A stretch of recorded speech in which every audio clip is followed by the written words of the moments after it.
Interlock education সেন্টারের পক্ষ থেকে সবাইকে স্বাগতম। আজকে আমরা ডিটারমাইনারের একটি অংশ আনকাউন্টেবল ডিটারমাইনার নিয়ে আলোচনা করব। তা আনকাউন্টেবল ডিটারমাইনার আনকাউন্টেবল নাউনের আগে বসে।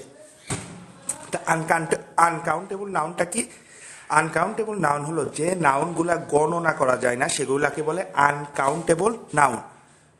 যেরকম I do not have much time, তো এই টাইমটাকে আনকাউন্টেবল নাউন, কারণ এটা গণনা করা যাচ্ছে না, পরিমাপ করা যাচ্ছে যে 5টা 2টা 3টা 5টা বাদে 6টা বাদে, তো এর আগে মাছ বসলো, মাছটাকে uncountable determiner.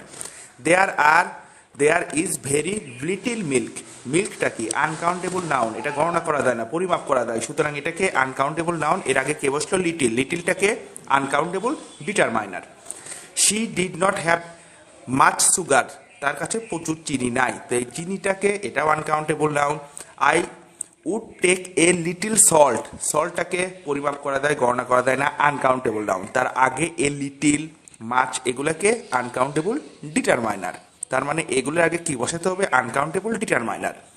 We should use the little time, টাউনটাকে অবশ্যই টাইমটা আনকাউন্টেবল নাউন। তো এখানে আসলে যে বিষয়টি গুরুত্বপূর্ণ, লিটিল বলতে বোঝায় অতি সামান্য, নেই বললেই চলে, নেগেটিভ অর্থে ব্যবহার করা হয়। যেরকম there is very little milk, মানে সামান্য দুধ আছে, ওইটাকে থাকাও বলে না থাকাও বলে, এটা নেগেটিভ অর্থে বোঝাচ্ছে, এবং নেগেটিভ অর্থে যদি অপশনে থাকে সেক্ষেত্রে এই লিটিলটা ব্যবহার করতে হবে। কিন্তু এ লিটিল সামান্য পরিমাণ, যেরকম I would take a little salt, মানে আমি অল্প সামান্য কিছু লবণ নিতে পারতাম, লবণটা না নিলেও হবে, যেহেতু সল্টটা কি বেশি হলেও সমস্যা, কম হলেও সমস্যা, সুতরাং সামান্য পরিমাণ। এখানে কিন্তু নেগেটিভ সেন্স বোঝাচ্ছে না, কারণ নিলেও হয় না নিলেও হয়, খুব একটা প্রয়োজন নাই।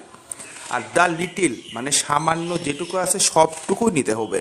যেরকম we should use the little time, আমাদের হাতে হয়তো বা 1 মাস কি 2 মাস পরে পরীক্ষা, তো এখন যতটুকু সময় আছে সবটুকু সময়েরই প্রপার ইউটিলাইজ করতে হবে। তার মানে এখানে দ্য লিটিল বলতে বোঝাচ্ছে যতটুকু আছে ততটুকু নিতে হবে। এর মানে এই না যে সামান্য সময় আছে নিলেও হয় না নিলেও হয়। ধন্যবাদ সবাইকে।